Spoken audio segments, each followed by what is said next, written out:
It's not about saving the planet. It's about saving your bottom line, right?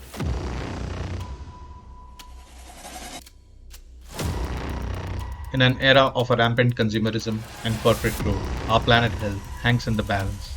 The stark reality: our current trajectory is unstable. Resource depletion, climate change, ecological degradation. Brace yourself for a thought provoking perspective. The solution to this challenge: extended reality. Extended reality isn't just a buzzword, it's a transformative approach. Imagine curbing travel emissions through virtual meetings, inspiring sustainable innovations with simulations, fostering eco awareness with immersive trainings. But here is the kicker: it's not about saving the planet, it's about saving your bottom line. Extended reality doesn't just talk the talk, it walks the walk.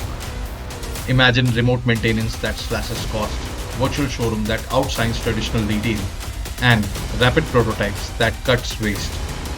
However, there is a central question: are we ready to challenge the conventional, the battle between innovation and inertia?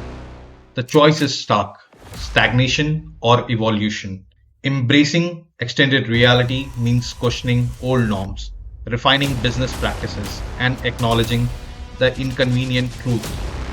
Are you ready for this transformative journey? Join us at 1XR Lab, where we are igniting a revolution that questions the ordinary and champions the extraordinary. The future is waiting, but which path will you choose?